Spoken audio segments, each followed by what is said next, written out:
दोस्तों, रोचक कहानियों के लिए आप हमारे चैनल को सब्सक्राइब जरूर करें। एक परिवार में एक माँ और उसका एक बेटा गांव में रहता था। उसका पति बीमारी की वजह से सोता रहता था।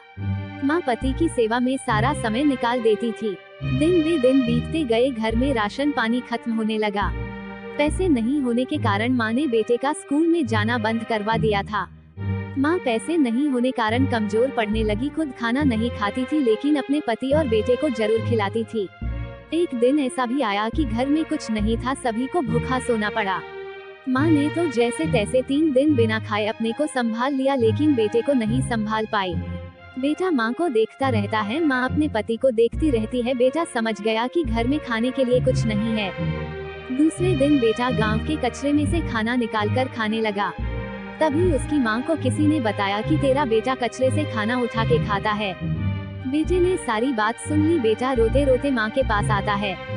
माँ को भी पता था कि घर में खाने के लिए कुछ नहीं है और मैं अपने पति को घर में छोड़ के काम करने के लिए नहीं जा सकती हूँ। इसी कारण माँ ने बेटे को कुछ नहीं कहा। एक दिन ऐसा आया कि पति चल बसे। घर में सारे लोग रो रहे थे। माँ पति के पास बैठ के रो रही थी और बेटा एक कोने में बैठ के माँ को देख रहा था। कुछ समय बाद घर के पड़ोसी के वहाँ से खाना आया। माँ और बेटे से खूब खाया, लेकिन पड़ोसी के यहाँ से खाना आना बंद हो गया। माँ पति के गुजर जाने के कारण बाहर नहीं निकल पाई थी। फिर से 2 दिन तक खाना नहीं मिला।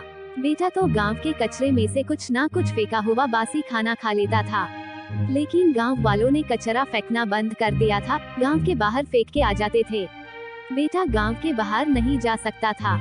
एक दिन बेटा भूख के मारे एक कोने बैठा बैठा माँ को कहने लगा कि माँ, आप कब मरोगी? माँ ने पूछा, बेटा तुम ऐसी बात क्यों कर रहे हो? तब बेटे ने कहा कि आप भी पिता की तरह खटले पे सोने लगी हो, शायद आप भी मरने वाली हो।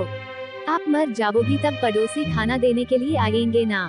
माँ का दिल थर थर कांपने लगा। माँ बेटे की बात समझ गई और मुस्कुराते हुए बेटे के सर पे हाथ रखा।